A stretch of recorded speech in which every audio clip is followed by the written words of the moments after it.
Good afternoon. It's 12:15 on Wednesday the 21st of November, and here I am back at the Bluff Bar where I finished my walk yesterday, and I was collected by my friend Steve Johnson, who lives in Crackington Haven, who I did some walks with earlier on the southwest coastal path. Today's plan changed quite dramatically.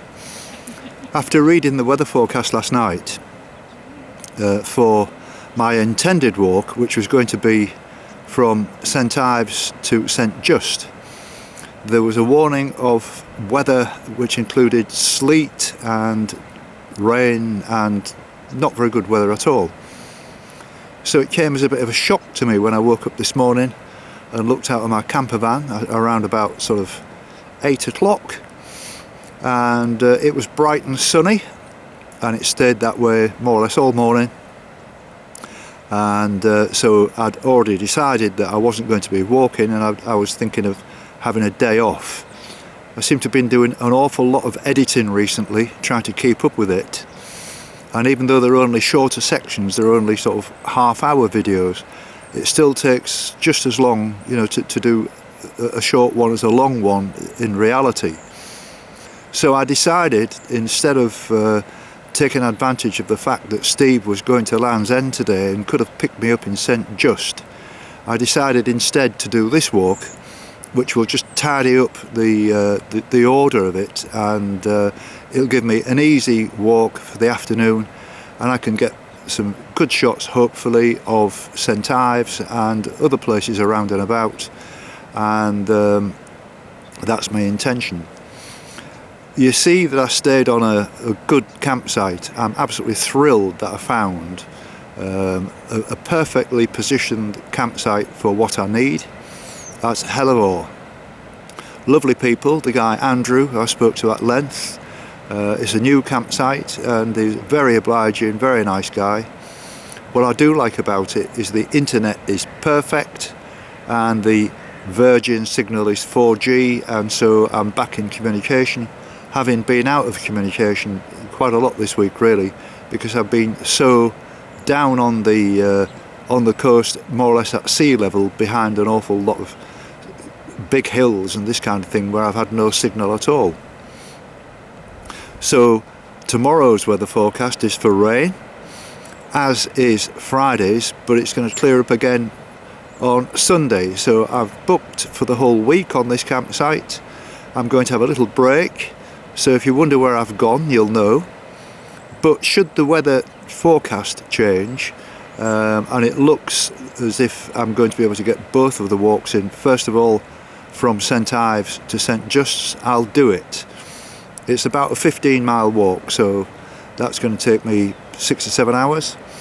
I can get a bus back from St Just. Then I'll consider what I need to do to get from St Just all the way down to Land's End, which I think is a distance of about 12 miles off the top of my head. It might be slightly more, but obviously I'm keen to get it done, but I'm not keen to get it done in bad weather.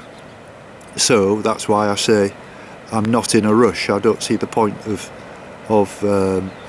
I've stuck rigidly to not walking in the rain because I can't video, and also I don't like walking on the tops of these cliffs and up and down the slopes when it's raining, because it's making it wet as you walk. It's a little bit different walking on a path that's had rain the day before, but not actually when it's raining, and I don't particularly want to do that.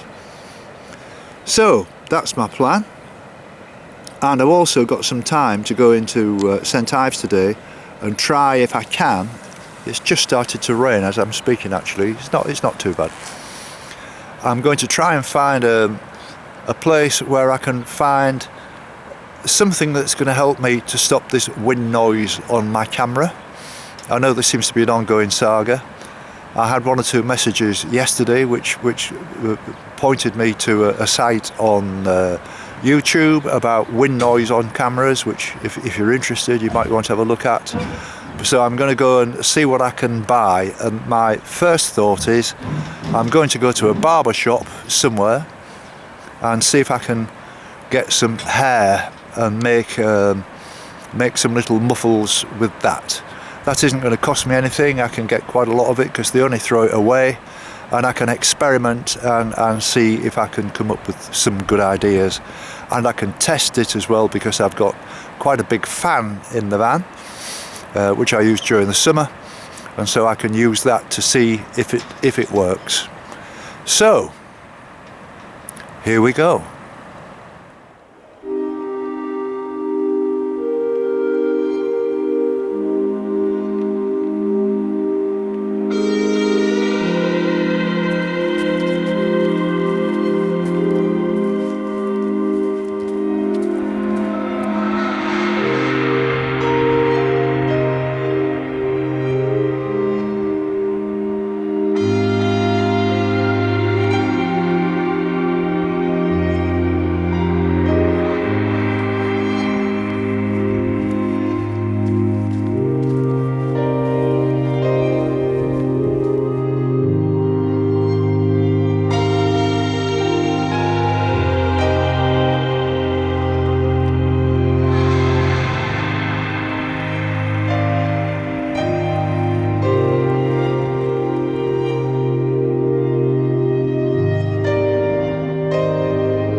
far from St Ives now, and I've just walked up from Hayle, so I've done reasonably well. It's about 2:30 now, and I've I bumped into this young lady, Rachel, who's an avid walker, and she's heading in the same direction as me. And you've been doing quite a lot of walking abroad, Rachel. What was this one you were telling me about? Well, it was the first Santiago. one. No, it's the first one I've ever done. Oh, right. Yeah, I thought, well, if I'm going to do it, I'm going to go for it. I walked the Compostela Santiago. Yes. It's the pilgrims walk from Pierre, Saint-Jean-Pierre-de-Port, Yes. over the Pyrenees to Santiago. Fantastic. Yeah, And how long a nearly walk killed was, me, but did it. How long a walk was that then? It's about 500 miles. Yes, I think it's a lot of people call it the Santiago 500. Is that what they call it? That's what I've heard of. Yeah, and some people call it the Camino. Yes. Yeah, it's the Santiago. There's quite a few pilgrim walks in to Santiago. There's the French one, the English one, this one, and that. But I did the French one because it's the one that's the best signpost, and because I was doing a walk for the first time. Yes. The first time I was doing it, I thought, well, I don't want to get lost. No. I'll do this one. I'll do the one that's, that's signposted, and there's lots of hostels along the way, and see how I get on. Yeah. Excellent. Yeah, I got the bug now. Yeah. Right. So what are you doing now then? What are you doing here? I'm working my way through my bucket list. Right. But I want to do my bucket list before I get too old. Before my hips give up.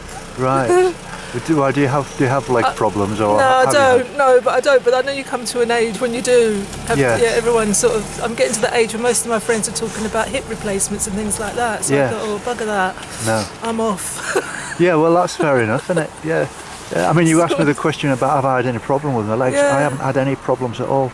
I had an accident where I was crossing an estuary.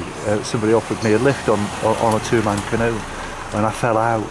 Oh, no. We both did. I lost a camera. I lost my phone. Oh gosh, I bet that was freezing. Cost me about £1,000, and but I sprained my groin in the process, and for 4 days I couldn't walk. I was in a terrible state. Where was that? That was just near Milford Haven on the Pembrokeshire coast. It was White Sands Bay. Yeah, and I've heard of it. It was only about maybe 400 yards wide, and the tide was coming in really quick, and there's a causeway it would have been too deep to walk over. And this guy said, "Oh, I'll give you a lift across it," and it was to save a 7-mile walk. I was stupid, really. Well, I mean, I could have hired a stretch limo and a bucket of champagne for the amount of money it cost me. Do you know what I mean? To take me the whole distance, and glittering lights and dancing girls. You know what I mean? It was ridiculous. Yeah.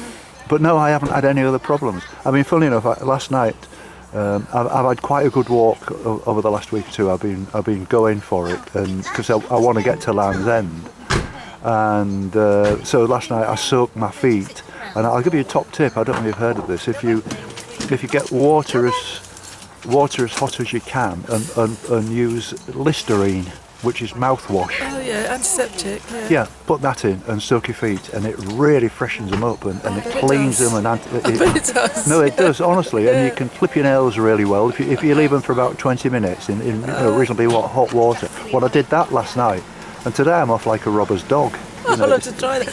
What I did, I invested in really good boots. I spent some money on some boots, which I don't normally do, and really good socks. That was a top tip. I had really good walking socks, really good boots, and I was the only person on the Camino out of all the people that I met that didn't get blisters. I saw horrendous blisters. People got terrible blisters. Yes. And what I did was I greased my feet up every day. Put some Vaseline on your feet. Vaseline. Well, I bought a really good with cotton hemp socks. Yeah, well, no, they say. Well, it was wool socks. No, cotton socks, and then your walking socks up at the top, and then it kind of impregnates the cotton socks. I used hemp cream. Ah, well, hemp cream. Yeah, and then I used the tape that they use for bandages. I used that around my feet, not too tight, so my blood, my circulation. I used that on any points that I thought were going to get sore, like underneath your big toe, around your little toe. Yes. And I did that religiously every night, because in the morning you have to get up and out the hostel. It's a bit like being in the army. You're out with your rucksack on. I was carrying a big rucksack as well. I was carrying 9 kilos. Wow. Rucksack, all your stuff you've got to take with you. And that was really brilliant. I didn't get one blister, but I did it every day. I looked after my feet, and whenever I stopped anywhere where I could take my shoes off in the day when it was hot, I just let my feet breathe, took my shoes and socks off, and just let my feet breathe. But I did get something called split shins from walking for not taking a rest. Yes. And walking on the road. Yes. Road walking. Yes. It's a lot harder on your legs than path walking. Yes. That's what I mean about you've got to do the walking while you're still fit and you're not in pain. I mean, that's what I'm doing. I've got a big birthday coming up in December, and it's freaked me out. I've got my 60th coming up. Right. And I just don't feel like I'm 60. Well, if I'm to be honest, Rachel, you don't look as if. So you are. You see, I'm not going. You see, I'm 70. It's my 70th this brilliant. year. Yeah. It's brilliant. So you've got to keep walking. So that's what I thought. I thought I'm not going to get old. I'm just going to keep walking. Yeah. Well, that's how I feel. And do all the things that I always wanted to do. And one of them was coastal walking. Yes. One of them was living in St Ives. Yes. You know, all the things on my bucket list that I want to do, and the Compostela Santiago. Yes. I thought I better do that now while I still can. So this decade, really, I just plan on having a lot of fun and doing a lot of things. I mean, it sounds really selfish, doesn't it? But well, no, I don't see anything wrong with that. Well, my children are grown up now. They've sort of got their own lives, and they don't need me as much. And I think someone told me once, on your deathbed, it isn't the things that you did. I read that the other day. It's the things you didn't do that you regret. Exactly. So I don't want to have too many regrets. I want to do all the things. That's perfectly understandable. Yeah. I feel exactly the same. Yeah. No, I understand. And the thing, like when I was on the Santiago, a lot of people were there because they were reassessing their lives. Because what happens when you walk is, like when I was walking on the Santiago, all I had to think about was where I was going to eat that night, you know, what I was going to have for my dinner and where I was going to sleep. So it really simplifies your life. You're just focused on your walk and your next meal and your bed for the night. So your mind quietens down. It really, really quietens down. Your thoughts become simple, and it leaves time for other stuff. Yes. You know, to think. For me, it was stuff from the past that came up that I really needed to do some work on. Yes. Some forgiveness. Yeah, exactly. Forgiving other people and forgiving myself. I know exactly what you're saying. It's a lot harder to forgive yourself. Yes. So much easier to forgive other people. Yeah. And there's stuff that I wanted to leave on that Camino that I didn't want to bring back with me. Right. So what I did was I found big stones, and I carried a big stone, like I'd say this represented this thing from the past. And I carried it, and all day I'd meditate about it. If it was a person, I'd pray for them, and I'd say, I wish them happiness, I wish them health, I want to let them free, and I want to let them go, and I'd say sorry, and then I'd carry it all day. And when it got too heavy, I'd leave it somewhere, like on a church door, or there's these sacred places, and I'd just leave that there, that problem there. Right.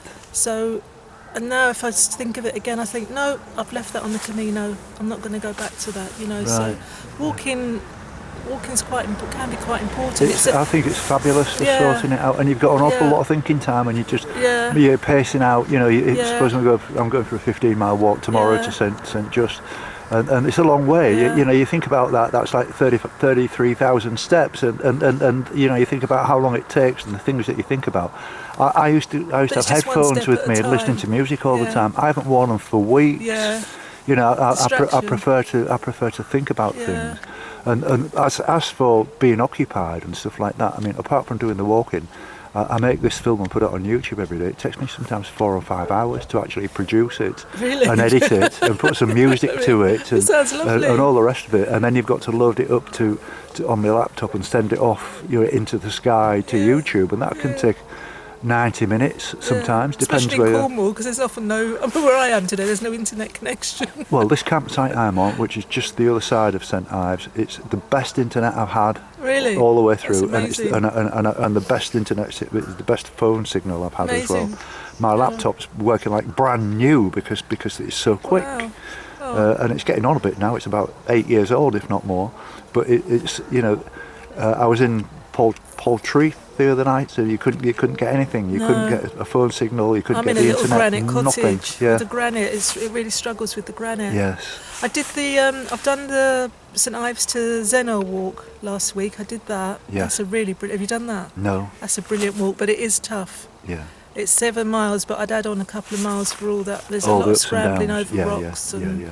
So when you load this up, could you get rid of me wrinkles and do a little bit of I'll see what I can do. Photoshop.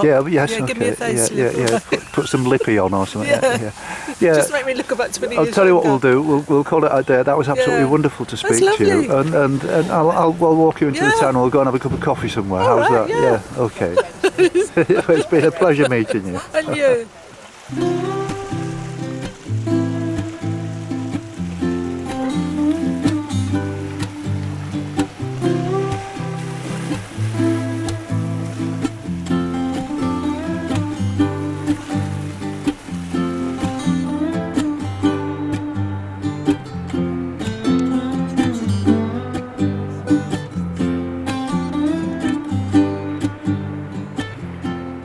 So here we are at Porth Kidney. It's been a bit slow going this afternoon because I've met so many people actually. So many interesting people. Your name again is? Kate. Kate and Margaret. And Margaret. Well, it's been a pleasure meeting you both. I know I could stand and talk to you for hours, but you know we're like sort of ships in the night at the moment, aren't we? But I hope everything goes okay for you and everything. It's lovely to see you two people on the coastal path. And this is a wonderful part of the world, isn't it? It is really yes, and wonderful. we wish you well on your walk because it's much longer than ours. Yeah, exactly. Well, thank you very much. It's been a real pleasure meeting you, and keep in touch. It'd be lovely Yes, to I've got hear. your card. Thank you very much, Jim. Thank you. Okay, All right. thank you. Bye bye now. Bye. Bye bye.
You look like a man of the world. I've got a problem, mate, that I want you to help me with. I obviously haven't come for a haircut. On the spot.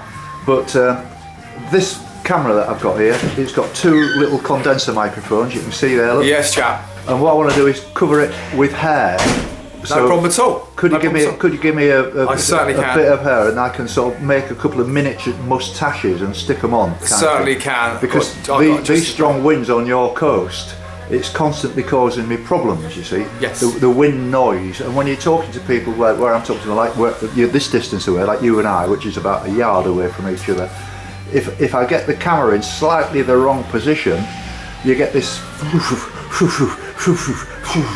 fluffy noise. Whereas and I looked on YouTube, and if you put hair, and I'm gonna go and have a look and see if I can find any other substances, but just to stick on so that it stops the wind noise. That's what yes, absolutely. I've got just the place. Have you? Oh, what have you got? Oh, Here we go, my friend.